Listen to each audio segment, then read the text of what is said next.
Ladies and gentlemen, welcome into my official NFL end of the season full review where I boil every team's season down to a singular letter grade.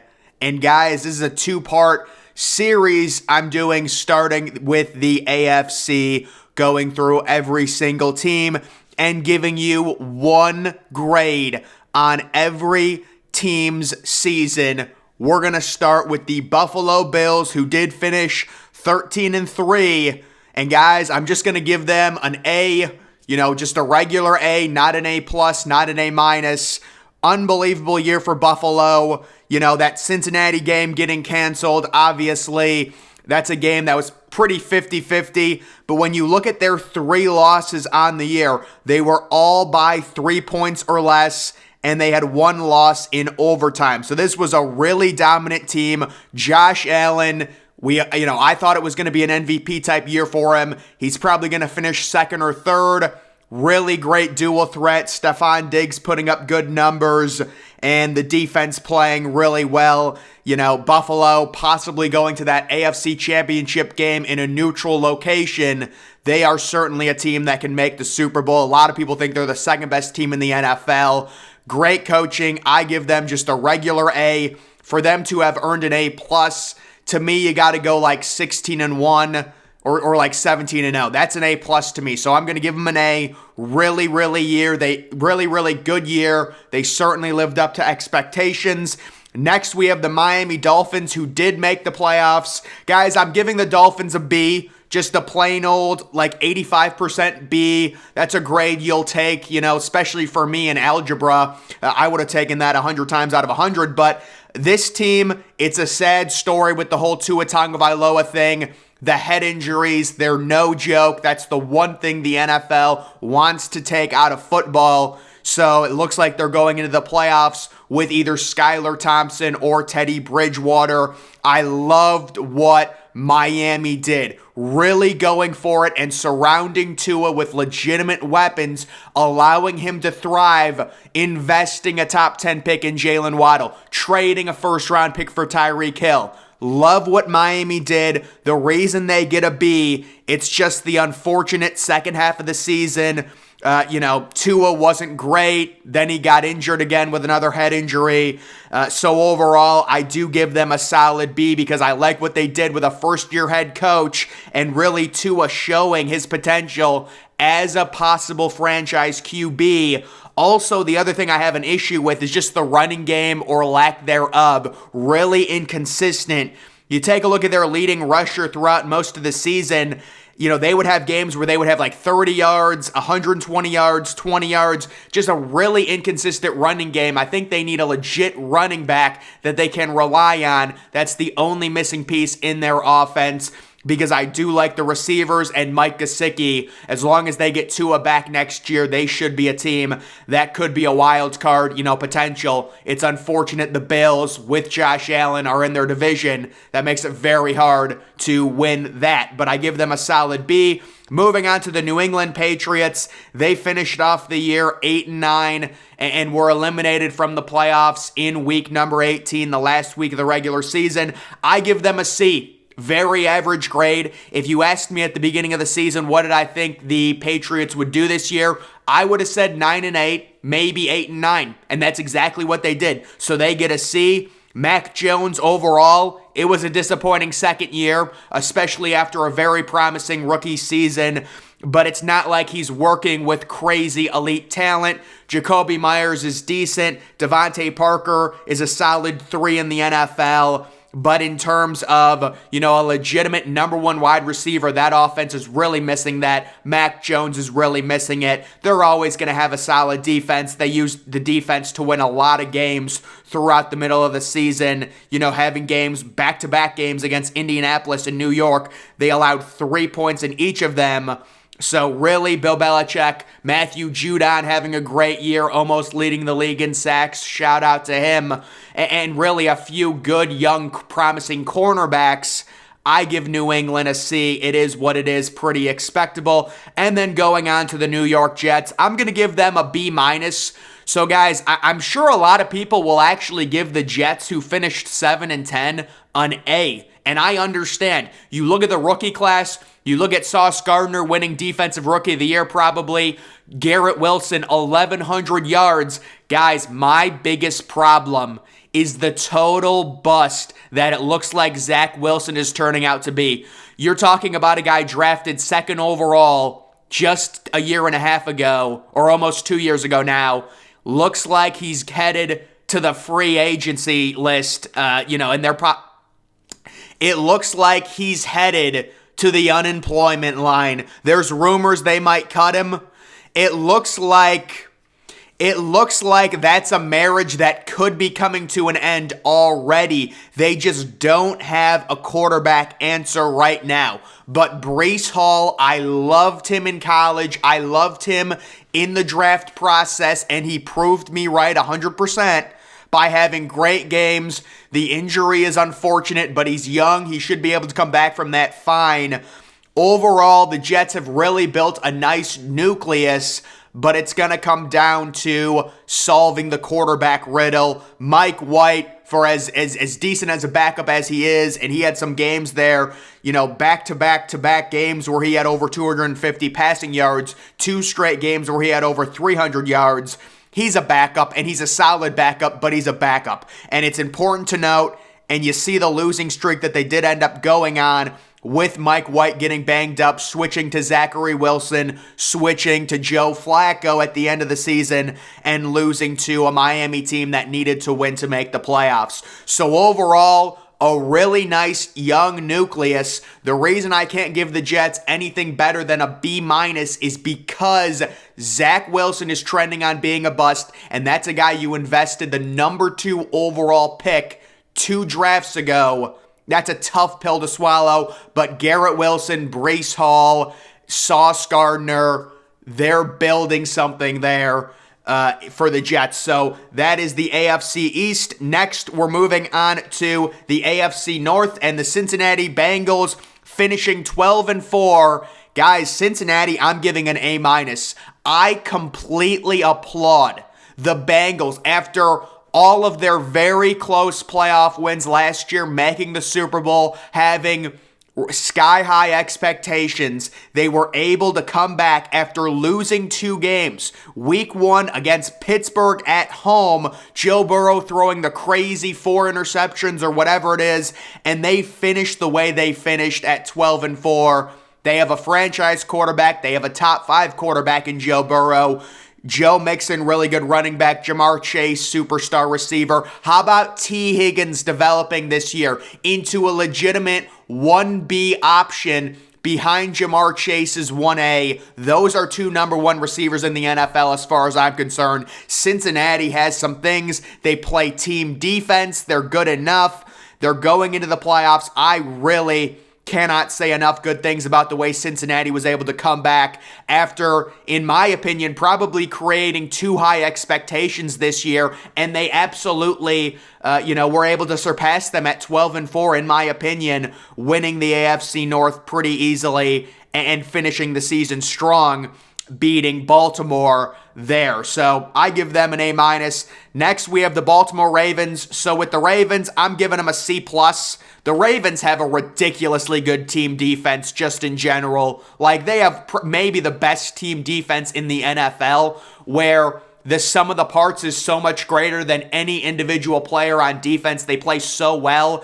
It's just the major elephant in the room here, Lamar Jackson. What's going on with him? He got injured. He was expected to miss maybe 2 or 3 weeks. There was speculation that he had a setback during the injury. All of this happening while he's not signed a new contract. They're going to have to work that out in the offseason. Their offense without Lamar Jackson just not good enough, especially late in the season, and it led to several losses, and they still really don't have a number 1 wide receiver at this point. That's another big issue for them. I will say, on a positive note, J.K. Dobbins came back late in the season and looked amazing. He was running at like 7 yards a carry. He is going to be a really, really elite player going forward as long as he can stay healthy. And the Ravens, they're always going to have a good defense the way they draft. It just comes down to what do they do with Lamar Jackson? Do they give him a massive contract? This is 2 straight years now he's had injuries, but you also have to think about it. Without Lamar Jackson, what are you? I mean, you're just simply like a 500 team with a bad offense. That's what the Ravens are without Lamar Jackson. So they're going into the playoffs right now, possibly with Lamar. We'll see. But for their regular season, I give them a C+. They did make the playoffs. Next, we have the Pittsburgh Steelers. So the Steelers, I'm going to give a solid B. Kind of interesting here, the Steelers did end up making an amazing trade, trading Chase Claypool for the Chicago Bears' second-round pick. And it's funny because the Miami Dolphins forfeited their first-round pick. There's only 31 picks in the first round, and the Chicago Bears got the number 1 overall pick, which means they also got the first pick of the second round, which is now the 32nd overall pick, which is what the Steelers got for Chase Claypool. So that's a really good trade by Pittsburgh. When it comes to their season, I think they did the perfect thing with a young quarterback you drafted late in the first round. Let him sit for a few weeks and then give him significant game reps to see if he's the future. And I do think Kenny Pickett, while his stats are not great, he showed enough athleticism, accuracy to prove that he can be a franchise quarterback. It's still really early for sure, and we're not going to say, make any crazy calls right now, but I think that Kenny Pickett showed enough where he can possibly be a franchise quarterback. So Pittsburgh, they've got a solid receiving nucleus. They've got basically another first-round pick. They had a great defense, a great run late in the season. I mean, their defense really didn't even allow 20 points at all going back to like week 11. That is a really, really good job. TJ Watt injured for much of the year. That hurts them. Hopefully he'll be healthy throughout all of next year. And with Pittsburgh going 9-8, they exceeded expectations, and I give them a solid B for that. And moving on to the Cleveland Browns, who finished 4th in the AFC North at 7-10. I'm going to give them a straight D. Deshaun Watson missing a lot of the regular season. Jacoby Brissett starting, and Brissett did not do a bad job. This is an extremely talented roster, and I do think the Browns are going to, at minimum, win 10 games next year. But when it comes to this season, with this roster and the way Jacoby Brissett was able to play, there's no excuse for going 7-10 when you've got some of these other teams like the Giants and like the Jets having similar or better records. The defense was terrible. The Browns ended up firing Joe Woods. There's just way too much talent on this roster. Again, I know the quarterback situation, Deshaun Watson, that whole thing is where nobody is going to give Watson an excuse because obviously people do not like him, but it is very hard to come back after, not playing for 700 days and be yourself. So I think the Browns will be a lot better next season. Mainly the defense really struggled this year. I'm going to give them a D on the season. Moving on to the AFC South, and we've got, how about this? The Jacksonville Jaguars making the playoffs and hosting a playoff game, finishing 9-8. I'm going to give the Jaguars a solid B+. I think that's the right grade for them as they continue to kind of improve and really gel together with Trevor Lawrence possibly developing into a franchise quarterback. It's still young, but he made the necessary adjustments, especially towards the end of the season. Really developed a nice rapport with his receivers, Marvin Jones Jr., Christian Kirk, Evan Ingram, the tight end, all having big games towards the end of the season. They went on a big winning streak, and they end up beating Tennessee in the final week to capture the AFC South title. So this Jaguars team, Trayvon Walker, I did criticize the pick. I don't think you should draft a project number 1 overall. We'll see how good Trayvon Walker ends up being, but it wasn't a great rookie season. Still, Jacksonville, not horrible on defense, and you do hopefully have your franchise quarterback. Things are looking up there. They win their division. I give them a B+. Next, the Tennessee Titans. And guys, I'm giving the Titans a D- because I just don't know what this team is doing in terms of their future. The receiver they drafted, Treylon Burks, I was never a fan of. He was injured all year. Robert Woods is a little bit older. They do have a superstar running back, Derrick Henry. Ryan Tannehill coming off an injury. They're going to still have to probably start him next year because if they cut him, they're going to have a ton of dead money. It is just not a good situation right now in Tennessee. And it just seems like there's no guidance when it comes to this team. They won a bunch of lucky games early in the season. 24-22, 24-17, 21-17. A lot of close, a lot of low-scoring games. And you can see their massive losing streak. And unfortunately for them, Ryan Tannehill got injured. The problem with Tennessee is, even if everything goes perfect, what is the ceiling for this team? Like, winning the division and losing the first playoff game? I just don't see the Super Bowl potential with this current roster, and going 7-10 is only going to make things worse because you don't even make the playoffs and you're not even getting a top 5 pick, so you can't like draft a franchise-changing quarterback or anything like that. I think Tennessee is just in total purgatory right now. That is why I'm giving them a D-. Moving on to the Indianapolis Colts, I'm going to give them a straight D.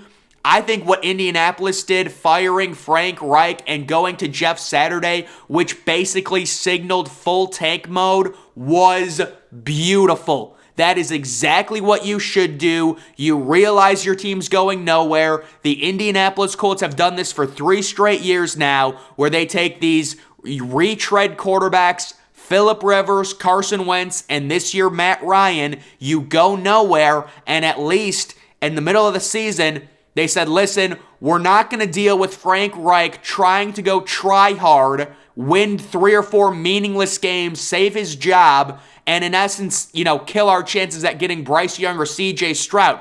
They used a 200 IQ move and said, listen, we're going to fire him. We're going to hire someone that is just obviously not, Jeff Saturday straight from the ESPN studio. They shipped him to Indy, and they lost a bunch of games. But guys, I still have to give them a D. How do you go into the year with Matt Ryan?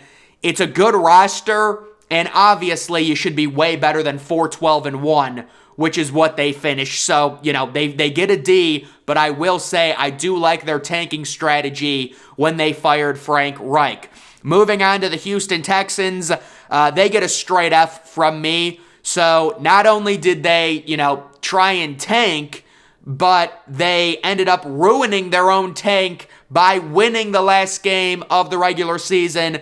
That's why they get an F, an easy way to avoid what happened at the end of the regular season, in my opinion, because I know people will say you can't just try and lose games. They should have just started Kyle Allen. That's all they really had to do to ensure a loss against Indy, because Indianapolis scored 31 points, and I would be shocked if Kyle Allen, the way he played in those 2 starts, I'd be shocked if he would have scored 32 points. So, either way, all is not lost for Houston. You still have the number 2 overall pick, but the issue becomes now, if another team wants Bryce Young or wants CJ Stroud and you also want that quarterback, you're going to have to get into a bidding war for the number 1 overall pick and probably give up assets when you could have just lost the game against Indianapolis, which was meaningless, and not had to trade any assets and had your pick of the litter when it comes to quarterbacks. So Houston, unfortunately, has to get a straight F, and I also did not like their draft at all. Drafting Derek Stingley, a cornerback, 3rd overall, in my opinion, is horrible positional value. I understand he played well, but the knock on him coming out of college was he gets injured. And what happened in the NFL, his rookie season? He got injured. We'll see what happens in year 2, but didn't love that. And then finally, we have the AFC West, and we have the Kansas City Chiefs. So I'm just giving them an A. Kind of like the Bills. I'm not going to give them an A+, because to get an A+, you got to go like 16-1. It's got to be almost perfect. So I'll give them a solid A. Patrick Mahomes, even without Tyreek Hill, he's winning the MVP again. Travis Kelce continues his great season and real his great career. And really, Isaiah Pacheco, phenomenal find for them. Maybe a little one-dimensional, just looking at those rushing totals in the second half of the year. But still, when it comes to the Chiefs, 14-3, the number 1 seed, it's got to be an A. I'd be nitpicking if I gave him anything other than an A. So Kansas City, good offense, great offense, good defense, number 1 seed. They get an A from me. Let's keep it easy. Moving on to the Chargers. For me, they're going to get a B-. So the Chargers were certainly bit by the injury bug. Justin Herbert did not miss any games, but he was playing noticeably injured in the middle part of the season. Joey Bosa was out most of the year. Mike Williams was dealing with injuries. I know he's dealing with another injury right now. Keenan Allen was also dealing with injuries. So this was a team that did have players banged up, and they still were able to go 10-7. But I think everyone was kind of expecting the Chargers maybe to take another step forward and, have a 12-win season. Injuries kind of prevented that, but I do have to go with a B- because it was a decent year. But 10-7, if you told me the Chargers were going to go 10-7 before the season, I would kind of be like, I mean, it's fine, but it's kind of like a B-. It's okay. It's solid. You're going to pass. You're going to be all right. But it's not the excellence that we thought could happen when it comes to that team. Next, we have the Vegas Raiders. So for the Raiders, I'm going to go with a D+. Obviously, the Derek Carr experiment probably has to come to an end at this point. I'm guessing they're going to try and go into a different direction. I do have to applaud the Raiders for, late in the season, realizing the best option for them was probably to lose games where, kind of a weird situation, they basically benched Derek Carr or he stepped away from the team, and they went with Jared Stidham and almost beat San Francisco. But, for this roster with all the talent on it, I understand you had the Darren Waller injury, you had the Hunter Renfrow injury, but still, going 6-11, veteran roster, Devontae Adams, it's just not good enough. Another silver lining, Josh Jacobs, phenomenal breakout year, but I do believe it was a contract year for him, which is probably not good news for the Raiders. So for me, tough division. They're going to get a D+ though for going 6-11. And then the Denver Broncos, guys, legitimately, I am giving them an F-. Yes, an F-. Probably the most disappointing team in the NFL. Russell Wilson taking just an epic step back. Nathaniel Hackett, possibly the worst coach in NFL history. I'm not kidding. Like, he might be the worst coach in NFL history. The Broncos finish 5-12. It's funny. Look at week 3. The Broncos actually beat San Francisco 11-10. What a score. But this offense was horrifically bad. They did not utilize Jerry Jeudy and Cortland Sutton at all. And unfortunately for them, their young stud running back, Javonte Williams, went down with a season-ending injury early on in the year. I think like week 3 or week 4. And they had to ended up going with Melvin Gordon, and he fumbled like 10 times in 2 games, and they had to cut him.